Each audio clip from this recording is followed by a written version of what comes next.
There's a difference between being anxious about a volleyball, team tryout, anxious about completing a college application, anxiety about going to a party that your mom and dad are hosting for their work, and you're going to have to be a good girl. Yeah, you can be anxious about certain events, things, or conversations, but that doesn't mean you have anxiety.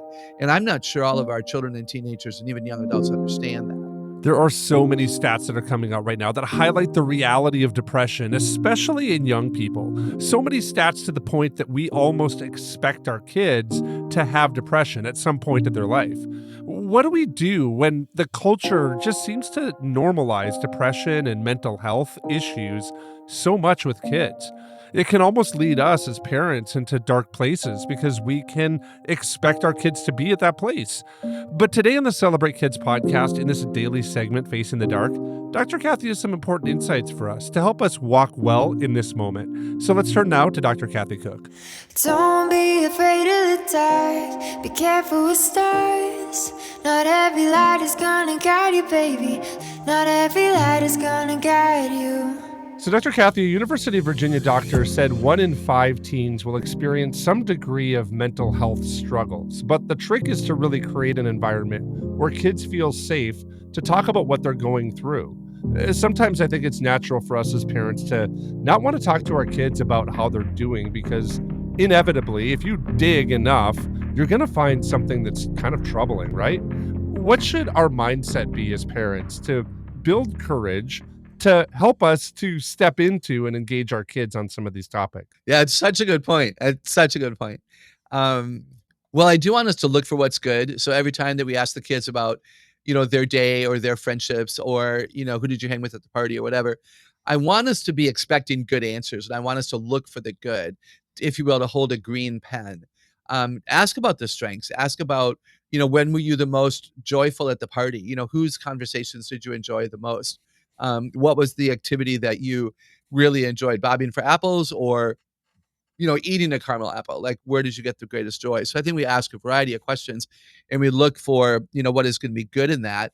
I think we also talk about, and I share this a lot, Wayne, we talk about the evidence that we see. Children often have a hard time explaining what's going on. They don't have high language for challenging things. So notice what you notice and talk about that. Like, I noticed that you were irritable. What's up with that? I noticed that it's been harder and harder for you to get out of bed this week. What's up with that? Because evidence doesn't lie. So I think when we have these conversations and we do want to talk to our kids about how they're doing, go in with, and the arsenal that you have is the evidence that you have that they have become lazy, that they have become critical and irritable, that they are ignoring their siblings, and you're not going to put up with that because you're a family unit by God's intention. So have the arsenal of evidence and talk about that, and then let your kids see if they can wiggle out of that. And they won't be able to, because the evidence that you have is solid and strong. Let me say what I've said before, and that is that you don't have to be the expert. So you're having a conversation with your kid about school, church, life, the Lord, whatever, because you care and you love. And you say to the kids, no, I need you to answer these questions. You're my responsibility. I don't want to read your mind because I might get it wrong. So I need you to tell me, are you unhappy? It appears that you are. And can I do anything about that? And then you walk with them and you talk about how you're sometimes unhappy too. And I believe there are times when adults are unhappy and they don't know why. And there are times when you just have to wake up and snap out of it, and there's no friend that can necessarily help you do that. So we can model that for our kids so that they begin to understand what happens as you get older and older and life becomes more complex. And even in all of that, you have your experiences, but you don't need to be the expert. So if you uncover something that's troubling, like bullying or teasing, or they lied on a test, it's troublesome. You don't have to be the expert. Ask the kid, how do you think we should proceed? And you possibly call the teacher and say, I'm so sad to say that I found out that Kevin, cheated on the algebra test and he's remorseful with me. We'd like to have a conversation to find out what you think is the next best thing to do. You don't have to be the expert. Yeah, Dr. Kathy, I think that's helpful to think and put ourselves in that reality that we don't have to be the expert. But I want to ask you maybe a larger question, because so many experts are highlighting that 1 in 5 teens is battling with a mental health reality, a mental health struggle. And we look at that as parents and maybe even as culture, and we now assume or expect many of our teens to have this. Is that fair for our kids to be in that place where they just are in this, I would say, kind of like conglomerate of teens that it's normal and we've normalized now mental health challenges. And so when they might be wrestling with something, we expect them to kind of have it. So we start talking to them and we think that they're going to have some kind of challenge. Is that like really a true posture, or should we call out some of this when they might come to us and say, I've been really struggling with mental health? Do we talk about building that idea of resiliency and you can overcome these things? Or is there a posture that we have where we really look to, go and seek an expert and have them speak into this world? What should our posture be with that a lot of times? Wow, all of the above is maybe what I would be tempted to say as I start. It is challenging. Here's the thing, not everybody has a mental health issue. When you buy a red car, all of a sudden you see all the red cars, right? You buy a white car, you think this would be cool, and all of a sudden you see all the white cars on the highway. Like, we see what we're looking for. So if you start talking to your kids, assuming that they're suicidal because you heard about a depressed state within the school, you're gonna find it. So be really careful of that because that would be, an exaggeration of what is real, and you don't wanna believe, if you will, the exaggeration. So I think we have to be careful. I like to say, and again, I'm not an expert here, there is a difference between being depressed and having depression. There's a difference between being anxious about a volleyball, team tryout, anxious about completing a college application, anxiety about going to a party that your mom and dad are hosting for their work, and you're gonna have to be a good girl. Yeah, you can be anxious about certain events, things, or conversations, but that doesn't mean you have anxiety. And I'm not sure all of our children and teenagers and even young adults understand that because, the headline is big and bold, this is the depressed generation. So I think let's be careful there. I would also say, although you didn't exactly ask this question, well, when you mentioned posture, like what's the posture that parents should have? What if I suggested to you that parents should be having meaningful conversations from the time that children can talk? From the time that they're 2, 3, 4 years old. We talk about what's going on and what made you happy and sad and what have you noticed. And you get your kids talking with you about, how was school and what did you do and how did you feel? What's the emotion you had? Did you notice anyone lonely? Did you choose to sit with them? Man, I'm so proud of you. When you're lonely, do you tell anyone? So we have conversations about what do we say about our identity, Wayne? It is physical, intellectual, emotional, social, and spiritual. And we should be talking with our children about all 5 of those categories from the time that they're old enough to talk and listen, so that when they're 7 and when they're 17, they come to us about this issue that they're having. Yeah, I love that, Dr. Kathy. I love that idea of like driving our kids to want to come to us. But it kind of presupposes this idea that this is something that parents should really be engaged in. Why shouldn't parents have the expectation that maybe like the church or the youth pastor or the Christian school or someone else is going to be the one that kind of picks this up? I think oftentimes we look to those other, we would call them mediating institutions, these institutions that are existing between our kids and culture and us, and they kind of sit in the middle and they help guide our kids to really right cultural practices. If I could be super nerdy right now, would just kind of explain that for a second.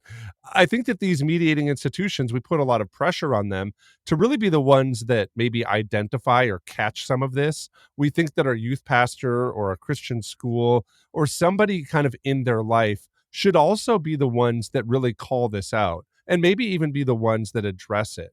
Why should parents be the ones that engage this and have really that influence that we're talking about? And we don't just look to the church or the youth pastor. Or maybe I want to ask that bigger question. Should we also look to these mediating institutions to be primary engagers of this on the forefront too? Yeah, great questions. Christian parents need to be the first of the first responders, if I can put it that way. This is Deuteronomy 6 and other biblical passages that would proclaim that our children are our responsibility first and foremost. And this is why we had them. We were aware that we would pass on family values and we would raise them up to be well and do well to the glory of God. So I don't want parents outsourcing this. I talk about this when I have opportunity quite a bit, actually. If you choose a mediating institution of a Christian school, of a church, youth group, children's church, piano lessons, soccer team. In my case, I was a part of a dance troupe. There's nothing evil or bad about any of that. And they might find something you won't notice because of the power of the group. So as a teacher of second graders, I had 28 one year, maybe 22 one year. When you got 22 second graders together, you begin to notice that second grader is different. But at home, the mom and dad don't know that their second grader is different because they don't have any other second graders to compare him to. And I'm not speaking about the glory of comparison. Comparison can actually be a very difficult, devilish kind of a thing. However, it does allow a youth pastor, children's pastor, therapist, counselor, school teacher to identify when a child is shy or different or more angry than the others. And this is where they make the phone call and, they pass on a text or an email and say, hey, let's talk about Jeremiah. He seems to be just, stressed about a lot. And maybe you didn't notice it at home. Doesn't mean you're wrong. That doesn't mean they're right for sure. But what it means is that a conversation needs to take place so that you can find out. So ideally, moms and dads, grandparents, the family unit is important. And then we get support when we feel that that's appropriate. We're fans here of homeschooling. Many of our listeners and followers are homeschoolers. We believe that homeschooling often works very, very well. A potential disadvantage of homeschooling is fewer adult messengers of truth. And if children begin to ignore mom and dad and all they have is mom and dad, they could plateau. Or it's possible that if they don't feel they can trust mom and dad with a big secret and they don't feel close to anybody else, that can be really damaging. So we would support that our homeschool families also make sure that their children have appropriate adult role models that they interact with enough so that often there can be some new discoveries maybe that are made. As Dr. Kathy was talking today, it reminded me of a passage that comes out of 1 Kings chapter 19, and I'll read from verse 11. The Lord said, "Go out and stand on the mountain in the presence of the Lord, for the Lord is about to pass by." This passage is really interesting because it comes after a really challenging part of Elijah's story. Elijah is a prophet of God who experiences some incredible fear and depression. Elijah had a powerful victory over the prophets of Baal, where God really demonstrated his power through fire from heaven. And Elijah was threatened by this Queen Jezebel, who vowed to kill him. Elijah fled into the wilderness and felt overwhelmed and afraid, really exhausted. He even prayed to God to take his life. Instead, God sent an angel to comfort him, giving him food and rest, and in a gentle whisper, God assured Elijah that he was not alone and really instructed Elijah to take the next steps, giving him a renewed sense of purpose. Elijah's story reveals the importance of really acknowledging fear and depression rather than ignoring it. God didn't rebuke Elijah for his fear and exhaustion, but met him with compassion, meeting really his physical needs and then gently guiding him through his worries. There's an act of surrender that enabled Elijah to receive comfort and strength from God, reminding Elijah that when we give our anxieties to God, he provides clarity and peace and renewed purpose. And at the end of this story is this passage where God says that he wants to pass by Elijah and show himself to him. God invited Elijah to come near to him and experience his presence.